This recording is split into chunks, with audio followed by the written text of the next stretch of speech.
Today, I'm very fortunate to have John Large on the show.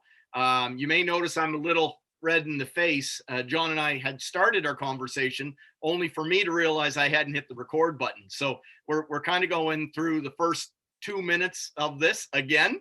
But John, why don't you tell us a little bit about how you got started in traditional archery and maybe take us back to how things started, and we can kind of when you were younger and how things kind of Sure. come to fruition to today. No problem. I got into traditional archery when Wayne Lance stuck a Korean recurve into my hand in 1981. And he said, here's a half a dozen arrows, go out, shoot it. You're going to love it. Right. And that's when it all started. And I'd say that's the wizard, Wayne Lance, is it not?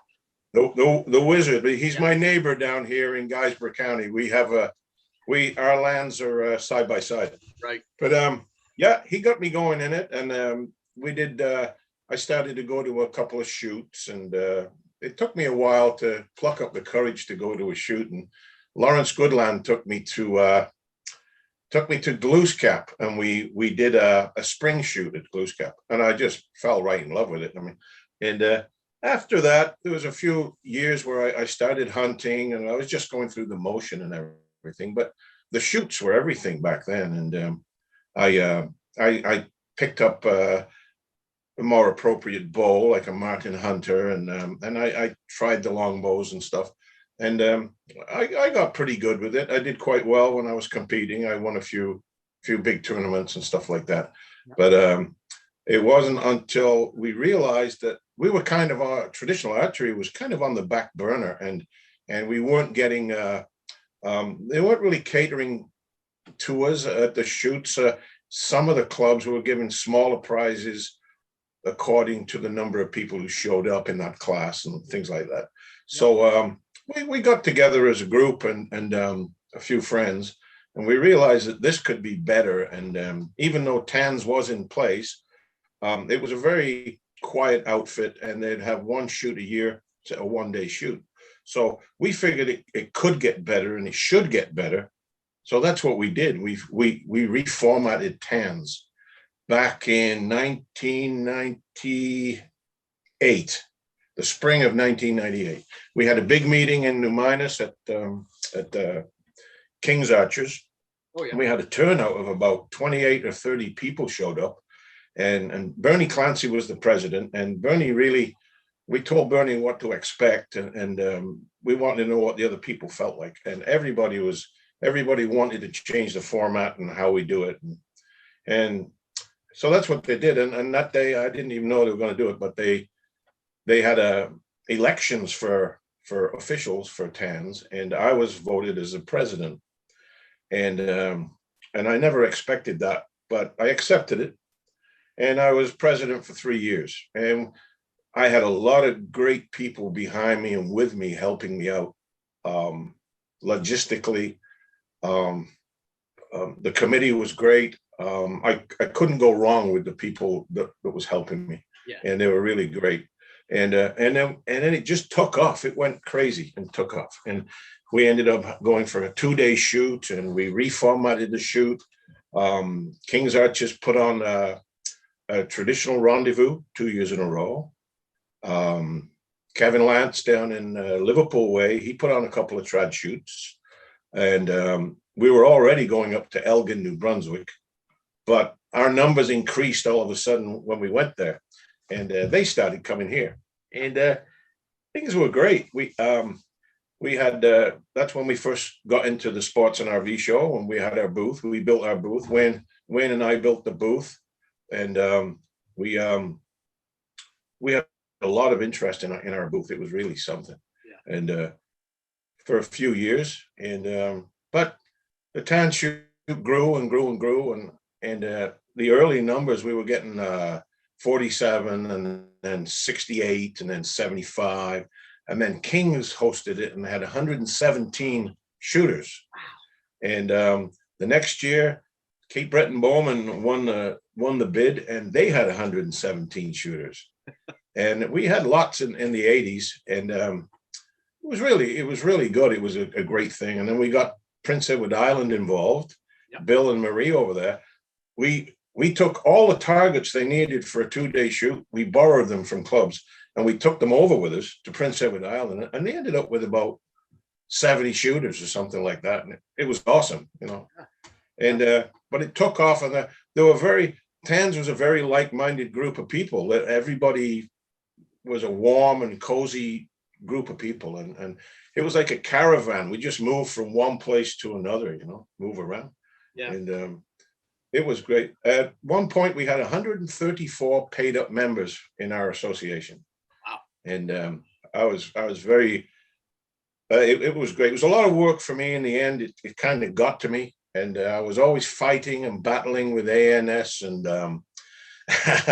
And some of the big old compound shooters that thought we were going to destroy archery and ruin everything, right? And of course, we didn't. We actually started donating prizes from our members to the AANS draw and helping people out. And I had these people who were a little upset at me. I had some real battles, and in the end, they came back and said, you know, I was wrong about that. You guys were great. You know, it was you know, it was really strange. You know? Yeah, and it's one of those things, John, that you know, even today, and I think it's kind of always been a bit of the case that, you know, it's human nature, I suppose, when you're a part of a certain group and another group is different in some way, we unfortunately so tend to look at how we differ rather than how much we actually resemble one another and how much we have in common. And this is, I mean, hunters, anglers, and you know, archers. Yeah. It's constant, right? You know, someone who wants to go out and use spinning gear, you know, is sometimes looked down on by someone who is perhaps fly fishing and that's right. Yeah, it's unfortunate because I think there are so many of us that enjoy all of it. That those things sometimes do get in the way, and a little more education, a little more patience is sometimes all that's needed. You said something earlier, John, and if I may ask, you were saying sort of, you know, as the 3D shoots, and I imagine they were being done mostly through Archery Nova Scotia at the time.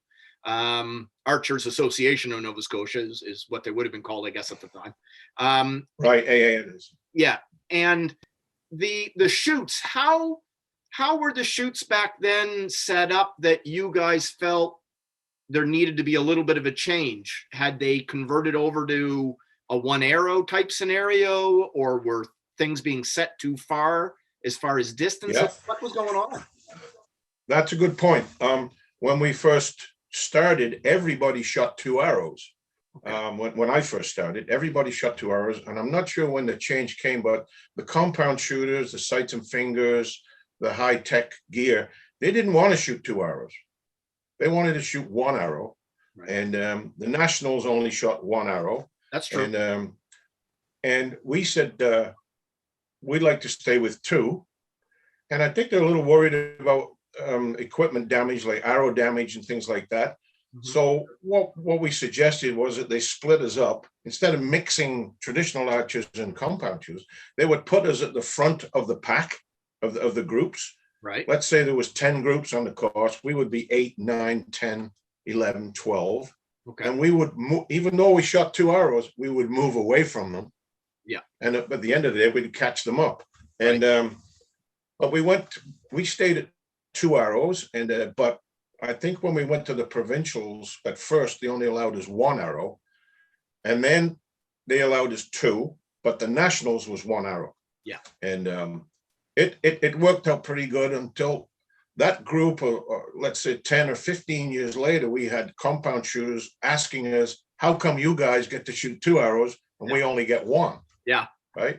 Yeah. And I just hand over to the late Lawrence Goodland, and Lawrence would say, it's because they won't let us shoot 3. You know, that's what he was like. That's right. And it is interesting to say that, because I previous, you know, again, just because my history and my love for the sport and speaking with so many, it was explained to me that before the 3D targets became popular, there was the paper target shoots.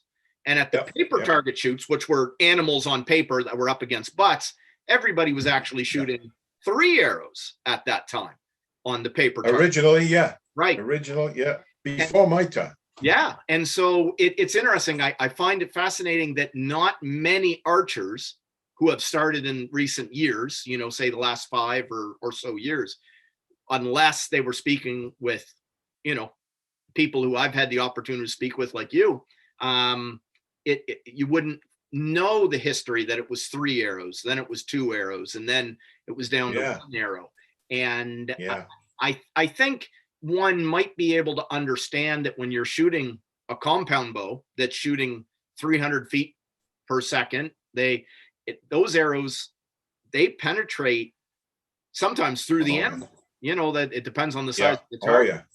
And that's for sure. And with the trad gear only shooting 150 to 170 feet per second, we don't get me wrong. Some of us managed to put them in there, them long draw lengths. You might be one of those fortunate characters. I don't know. No, me either. 27. 26 and a half. 27. Yeah. There you go. Yeah. We don't do that. So yeah, it's always a point of contention though. When people are learning the history about that. And it was Tans really that they kind of wanted to point out that a lot of traditional archers, like you say, it's not that we're not competitive, but it's a different mentality about going out and really trying to win, but at the same time trying to do it, having the most amount of fun that it's possible to do it. Exactly. That's exactly what it is. And you get the odd archer that is really super serious, and you can usually tell, but they're few and far between. It's friendly competition, and I think what we did in the early days was I think it was really good for the sport, and a lot of people joined up because they had so much fun, right? That's what it was. Yeah. No, I think that's part of the resurgence that we've seen. That the occasion for people to come out and try at that one time, like you said, I think you said back in 90 or what is it, 81, you were given a horse bow and you had some reluctance to go to a shoot, but once you got to a shoot, you fell in love with it immediately because it was. It took me a while to go right. to one. Yep. It wasn't a horse bow. It was a Korean Wagok recurve. It was a target recurve. Oh, it wasn't a horse bow. It was a Korean Wagok. It's they're a well-made takedown target bow, right? Right. That's what I started off with. Right. But later on, we got into we had bow building classes. Tans had bow building classes. Right. Wayne had one set up in his garage. We'd have about 15 guys there one night a week, and we'd scrape out bows, and then New Annan archers, they would have 2-day bow building classes up there because we were very close to New Annan. They had the primitive shoot, the only primitive shoot. And the primitive shoot was unique. It was fantastic. You had to use a wooden bow, that either you or somebody else had built. Yes. And it was really good. And also, I might add that in the second nationals that Osprey hosted, Nova Scotia was allowed to introduce a new class into the nationals, and they allowed us to put a primitive class into the Canadian nationals, and even we only got three people, one from Ontario, no, 4 people. One from Ontario and 3 from Nova Scotia, but we had a primitive class, and they asked me if I would shoot out the first arrow of the tournament with a big Penobscot that I built, and a 60-pound Penobscot. And this is funny. And there was about 400 archers there. And I step up, and Don Lonis introduces me, and I go there, and people are saying, "What the hell is that?" This bow, right? And just as I was coming to full draw, Joe Morris screams out, "No nerves, John, no nerves." Just as I released the arrow, Joe, and everybody starts laughing, right? And I hit the deer in the neck. It was about a 20-yard shot with my Penobscot, and there's Joe screaming, "No nerves." And I hit it in the neck, and the crowd went crazy, and that was it. All the nerves were gone. But they allowed us a primitive class, and I think it went for a couple of years with the primitive class, but they never got many entries.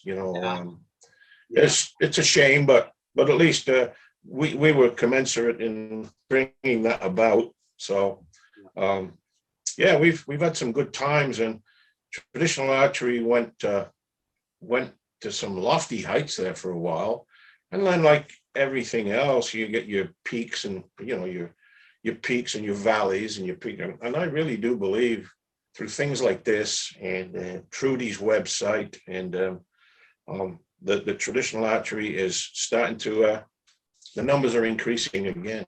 We're kind of set many, and I have this conversation with a lot of different volunteer groups, that as rough a time as we're all having right now, with COVID restrictions, all for good reasons, it's hard on all of us, but those groups that are putting a little bit of time in, I think we'll see great reward. People are keen and looking for outdoor activity right now. So yeah. I'm hopeful that that archery is going to be one of those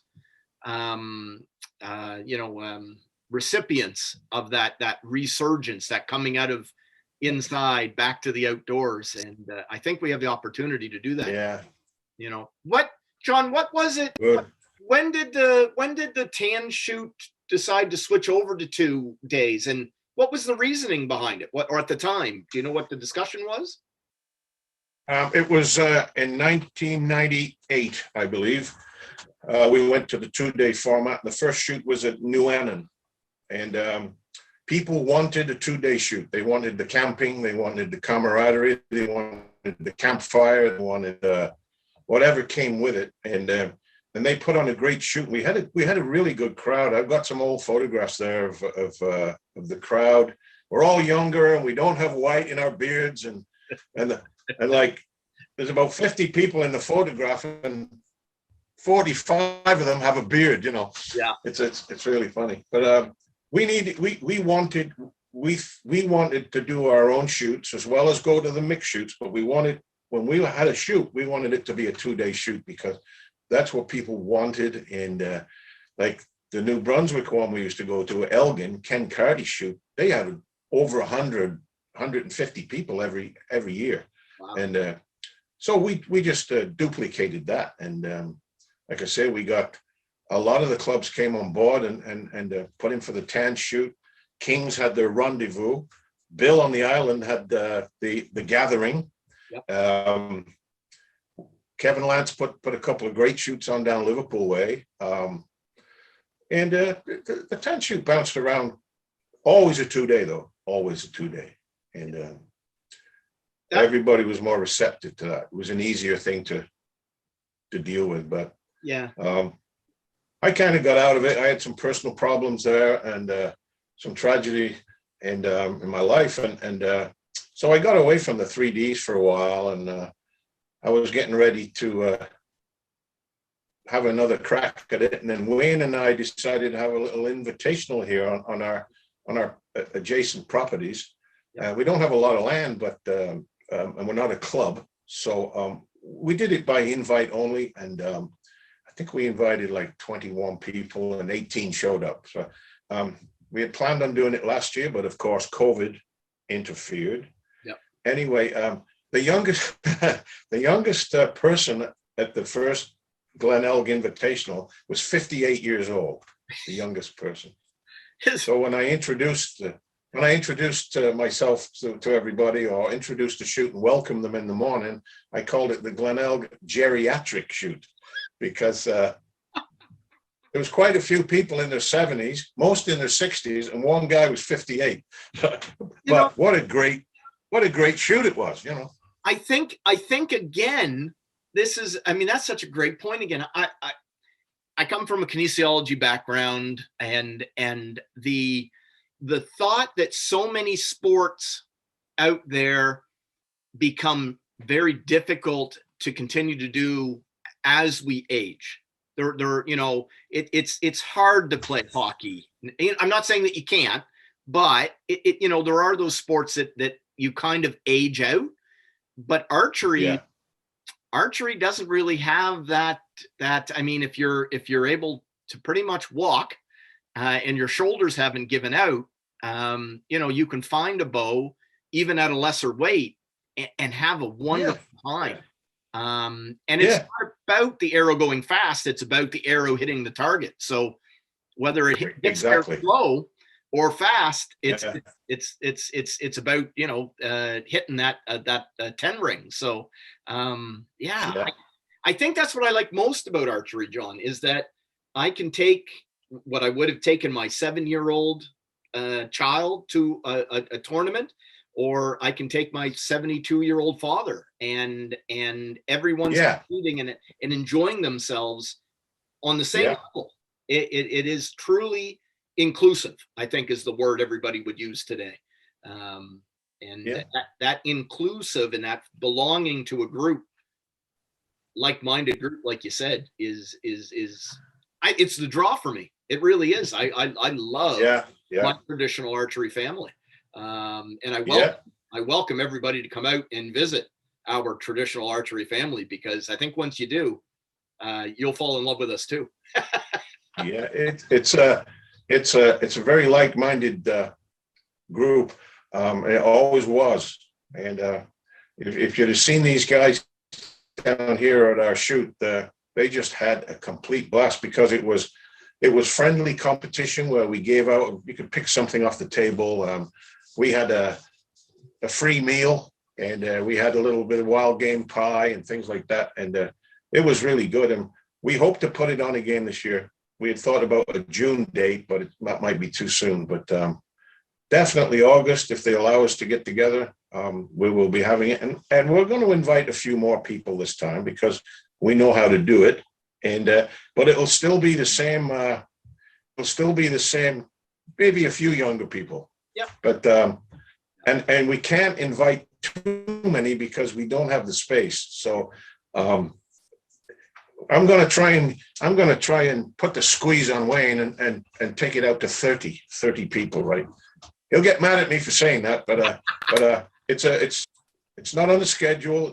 It's just a traditional archery weekend where you come to our property and you shoot a round. And I think we've almost got 40 3Ds now, where we have 2 on each station. So you shoot 1 arrow at each, each 3D. So we'll see how that goes. But I enjoy it. And you're right about the age thing. Shooting a 35-pound recurve this morning and loved every minute of it. You know, it was a lot of fun. So after still with me? Yeah. A little bit of a breakup. A little bit. Yeah. No, but we're doing okay. We're doing all right. What, John? I mean, how did it go? Were you hunting first, or were you doing 3D competition first? What? I started hunting and got into 3D around about the same time, and there was a few lean years there. I took my first buck. I used to do a lot of still hunting and walking the woods instead of sitting. Right, I had a little tree seat. I'd strap it to a tree, and I used to walk miles. And I took my first buck at 18 paces. It was a forkhorn, and he was a fat little fella, and I got him with a 50-pound Martin Ventura. Oh, yes. Recurve. And 22-16 arrow and a satellite 4-blade broadhead. Oh. And that was it. I was hooked then, but I was still just going through the motions. I wasn't really, I should have been hunting a lot better than I was. like just getting out in the woods, walking around, things like that. Not really. And then Wayne got me into a tree stand. My good friend Dick Bell had made a couple of tree stands and left them here. So I put one up in a tree, and I took another buck. He was a spike horn, and I got him with my blacktail recurve, 45 pounds. Oh, that would have yeah, been. they are the only. Pardon? Was that recently? No, that was about. It was 2014. 2014. Okay. Yep. So it was 7 years ago, and I've hunted from the tree stand. I hunt from ground blinds. I don't do as much still hunting anymore. And on rainy days, I take my shotgun, and I also have a crossbow, because I consider there are certain times I feel like a damp day, rainy day, I take a gun. I don't hunt with the bow and arrow in the rain. Yeah. But I use different weapons because it's all hunting, and I just like to hunt. So, yeah. So I got the last four. I got 2 black bear with the shotgun, and I got 2 does with a gun in the rain. So, right. Yeah. So, but bow hunting is my favorite, and I've got different bows for different. I've got Wayne and I. Well, he did. He designed these little short riser bows, and so he gave me a chunk of wood, and I turned it into a bow with a set of limbs I got from Phil, and that's my tree stand bow. And from the ground blind, I shoot Dick Bell's old Bear Kodiak 55 at 28. Yep. And if I go for a walkabout, I'll take my blacktail 45 pounds. So I've got one for every scenario. Yeah. So. I know what you mean, John. I know what you mean. I'm not. I offloaded, as you know, I offloaded some of my bows, but I've still got quite a few. I don't know. I've got maybe 7 up there. 1, 2, 3, 4. I got about a dozen bows, something like that. But so I gave a few away. I built quite a few. So. Yeah.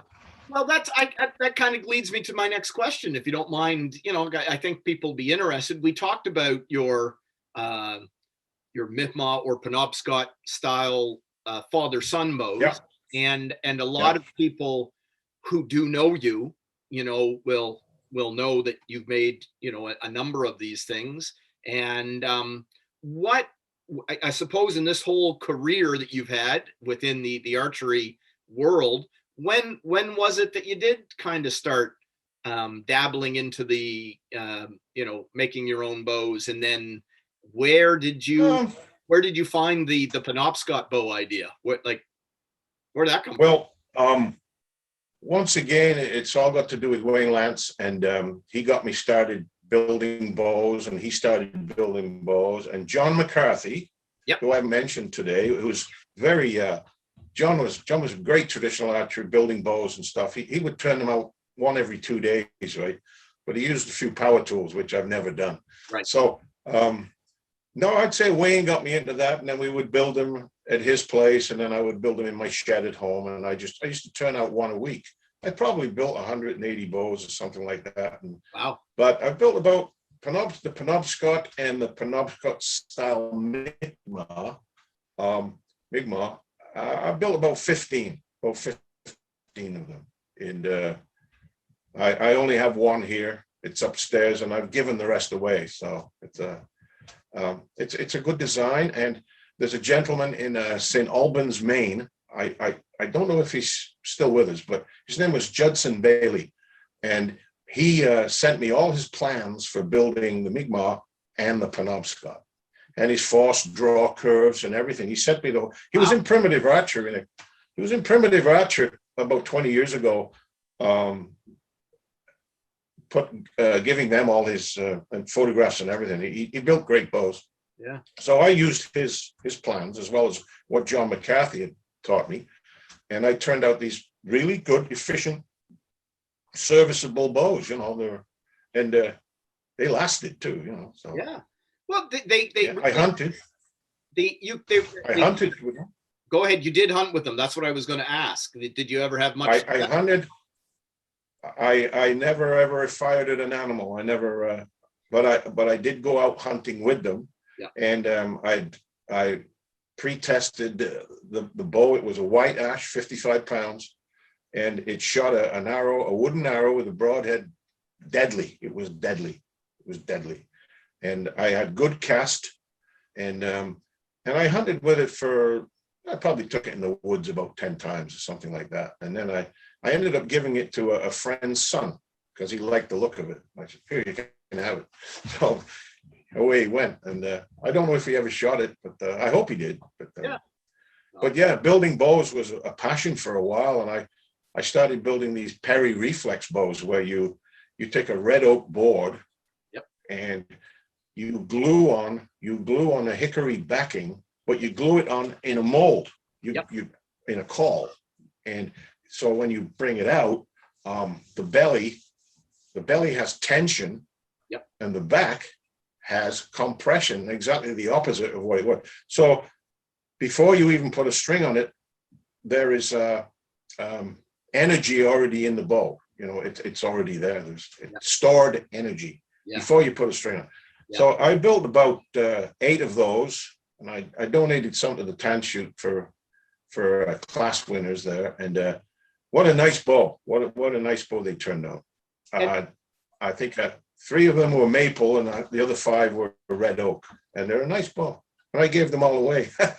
I never even kept one. You know, it's interesting because you can only have so many bows collecting dust in the house. That's right. You know, I can't shoot them all at the same time. Yeah, that's right. Yeah. But there is something to be said, I think, for traditional archers it's almost like a rite of passage in many ways to try and build a bow at some point yourself. Yeah. It's a great feeling to actually finally shoot it and realize that you've turned out something that is quite efficient, right? And but there's one thing that does happen with first bow builders. They always come in too light. Yeah. Because when in the tillering process, there's that scary bit, and in the tillering process, and you end up saying, well, this be a kid's bow, and then you go again and you build another one. Yeah, and you're right. Try and turn out one a little better. Well, you make that mistake too, and you get a bit of a hinge, sometimes, and in order to do that hinge, you gotta take a little bit more off, and you end up being a little bit lighter. I had such great mentors that I said I'm building one, and everybody said, well, build your kids a bow first, because that's where it's going to end up anyway. So that's what I did. That's exactly. And then from there, I was kind of prolific myself for a long time, turning out a bunch of bows, and I've kind of calmed down. And it's an addiction, that's for sure. It's the only thing to do for a while. Yeah. And, I've got one Mi'kmaq here right now that I'm trying to take some weight off. Right. I only ever had one break on me once. I had one break here at the camp. The little string slipped out of the grooves as I was drawing it, and the limb flew forward. The string came off, and it hit my. In fact, I could see the mark on the beam here in my camp, and that was the only bow I've ever had that broke. The only bow. And so what I did, I took the little bow off the back, I detached it, and I built another one out of a nice piece of white ash that Wayne gave me, and I made the mistake of attaching the small bow, the sun bow, to a different bow altogether, and it wasn't a good idea. Right. It'll shoot, and it'll be okay, but I should have built a small bow to match that new bow. Right. I took one from another bow and put it on it. Wasn't a good idea, but a lesson learned, Yeah, so. Well, that's it. You don't know until you try a lot of the time. Our friend John Weber, John Weber sorry. Our friend John Weber used to say that a smart man learns from his mistakes. And I've always been a smart man, but he said a wise man learned from the mistakes of others. I've never been a terribly wise man. I always have to make my own. Yeah. Oh yeah, for sure. Yeah. No. No. We've had a lot of fun, and I'm sure I'll end up turning out another bow this year at some point. You know, Yeah. It's I've got some rawhide. now, I've got some rawhide, and I'm going to try yeah. that. I was given some rawhide by my friend Brian Knockwood, Yep. that's been kind of been backing a bow and rawhide is something I haven't tried yet, and I admit it's kind of on the to-do list. Yeah. And sinew, I haven't got into sinew, but one of these days I'm going to buy myself a bunch of sinew or get some and give it a try. Right, try something with a different type of wood, like a juniper or something, or even these choke cherries around here. You know, back those babies, right? Yeah. No, it is. It's amazing what just shooting a traditional bow can turn into. Lifelong passion with. So I mean, our good friend Sheldon Ryan is the arrows that he makes with the spliced feathers and the cresting. I mean, he does that so well, and he enjoys it. And he some of the stuff he turns out is amazing. You have your Penobscot bows that I find fascinating, and I've not quite gotten to that level yet, but I'm trying my hand more and more, and I've just made my first fiberglass bow with Lloyd Rhino with his tutelage. Right. Yeah. It's amazing the number of things that archery can lead to. Oh yeah. Yeah. Hey, you took a bear with that bow, right? Yeah. So it came out. I finished tillering it, and 10 days later, I shot a black bear with it. So it was it was fun. Can't beat that. No, you can't beat that. That's now a fairy tale. Yeah. Yeah. That's exactly what it was. So I look forward to hunting with bows I built myself from now on.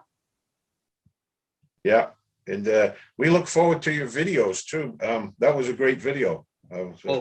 Great, you know what? Yeah, it's interesting trying to video, John, because bears are one thing, but trying to videotape a whitetail hunt, that's one of those things I'm not sure I'm ever going to be successful. It's tough. Yeah. It's tough. But the bears are they're a different creature. They give you a little opportunity, of course. A little bit more of a chance. Yeah. Yeah. No, I enjoy that a lot. You get this feeling they know you're there all the time. You can just get this feeling they always have that little look up there, and they say, "I'm going in anyway," right? So, That's what I feel. Yeah, that's the truth. That's the truth. I mean, maybe not the monsters. You hear the stories that the 500-pounders, they won't give you a second chance. Oh yeah, right. That's right. Yeah. No, they don't. That's why they're that big, right? Yes. That's it. So how many? That's why they're that big. How many big game harvests have you taken with a bow, John? Do you know? Just two. Yeah. That's it's just two. It's not $2. Yeah, it's not an easy feat. I think that's why we like it so much. It's a real challenge. Yeah, I've only found myself in a position to actually shoot at a deer 5 times in all those years. Right. That I got them close enough, and we as traditional archers have got to get them as close as possible, especially on the ground when you're on the ground, right? And shooting from a tree stand, it's a little easier, but when you're still hunting and that, I've never judged any of my hunts by success. It's just about getting out there and if you get one, you get one, and No. I have missed a couple, and I'm not very proud of myself. Um, I missed a really nice buck, a 6-point buck. I hit some brush. My arrow hit some brush. He was only 10 yards away. My arrow hit some brush, and I had actually put the brush there. Like it was me that had put it there, you know. Oh, yep. In order to give yourself a bit of a shield. Clearing it out of the way. Yeah. Yeah. And I was down on and I just saw a little blur as I released the arrow, and tick, and it hit it, and it went underneath his brisket. Never touched him, and he was. I called him back. He came back again. So I called him back. He came around. He never gave me another shot, and I did the same thing with another buck. I was just getting over some bad tendonitis, and I was shooting a longbow. And I was on my hands and knees for like half an hour. These deer were all around me. Dick, my buddy, had pushed them out of the swamp, and they were everywhere. Yep. And there was some does there. So there's another 6-point. They get right cocky when there's does around. They get, you can see the way they walk and everything. They're showing off. Yeah. And when I finally came up to my knees to take the shot, all the blood rushed to my head, and I fired over his back. Yeah. And I called him back. But never got another shot. So I got a couple where I've actually missed deer, and I just wanted to throw my bow away and go home and cry, and you know, you're not supposed to do that, Johnny, you know, but I did. Yeah. And, I don't mind telling it. I do the same thing. Five shots I've had at deer, and I've taken 2. So it is one of those things that I think, you know, we have to sort of realize that, you know, we're fortunate if a missed shot is a clean miss. That's you know, that's always so much easier. But you know, there's a lot of things when you're out hunting that can and do happen. And if you hunt long enough and hard enough, these things are going to happen. And I try not to hide it, rather discuss it and talk about the lessons learned and how it improves our abilities later. So for sure. Yeah. I don't think there's anybody out there that's hunting right now, especially up around my age, or some of the hunters that haven't experienced the same thing. So it's something that happens. We don't want it to happen, but it does, and we just got to hope and pray that we don't hit the animals somewhere we shouldn't, like you say. So exactly. But I'll be out there again this year. I'll be bow hunting again this year, so I'm sure you will. So I'm glad to hear that you are out there still doing it, and I look forward to seeing you again soon. We're kind of getting to our time now, so I'll say thank you very much for coming on and talking to us. And I love the idea that that you're enjoying these shows, and I'm getting, you know, similar comments, both from our older, have been hunting for a long time, and what's really important to me is the new generation coming up, being able to hear some of our history in that. And so guys like you coming on and sharing it is just a blessing, really, for all of us, as far as I'm concerned. Well, I hope I can hold a candle to the people you've already had on your show. Easy. So I've enjoyed it. And like all your To the Wood shows and your input and your content over the last few years has been, I've always mentioned that we need a guy like that, and it's really, really good, and I've enjoyed myself. And thank you very much for inviting me to give my little bit anyway, you know. Thank you, John. All right, guys, we'll see you guys again on the next episode real soon. Thank you, John, and we'll see you really soon. So that was a lot of fun. I was very fortunate that John agreed to come on to the show with me and talk a little bit about his time and history with the Traditional Archers Association of Nova Scotia. You heard us say TANS a few times. TANS, TAANS, is the Traditional Archers Association of Nova Scotia. And you may hear TANS occasionally, with Federation stuff, because it's also the Trappers Association of Nova Scotia, TANS. So there are two TANs, double A and single A, and both are clubs that belong to, or associations, I should say, that belong to the Nova Scotia Federation of Anglers and Hunters as well. And obviously, we're always thankful to see them on our board of directors. So yeah, there's so much in speaking with John today. It reminded me that traditional archery is a wonderful journey, but it has so many different tangents and paths, and it's kind of a lot like when you are trailing a big buck in the woods. There's any number of different paths that buck ends up traveling to get often to the same destination, and we all have our own little paths. And I think the most important part is if traditional archery is something that you have a desire to try, sort of like John said, sometimes you just have to kind of go out and do it. That first step with almost anything, any new hobby or any new journey, is the first step. But once you get started, then just kind of go along, and it doesn't matter if you go left, right, pick up a horse bow, a recurve, try a little bit of everything. Don't be afraid to try new things, and that which really calls to you, you'll find it. But you do sort of have to step out of your comfort zone and start on that journey. And if it's something that you need some help with, if it's not me, but you can reach out to me, and perhaps we can set you up with someone. I believe that once upon a time, and I think it's still the case, and I hope Trudy maybe sees this sometime, but the Maritime Traditional Archery Facebook page, not Facebook, their website actually had a mentors request. So if you were looking to be mentored, you were able to put your name in.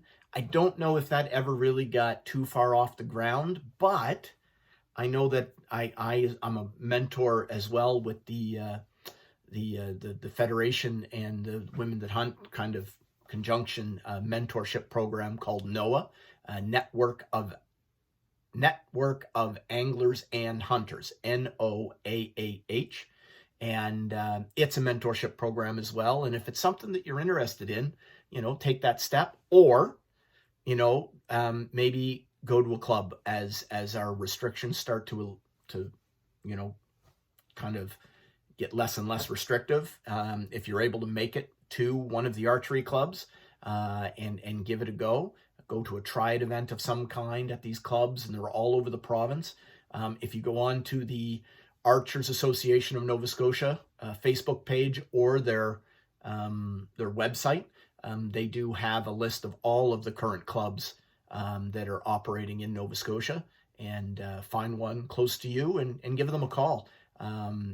Even if they're mostly, either compound shooters or traditional shooters, they'll be able to help you. Someone will be able to help you and get you kind of on your journey.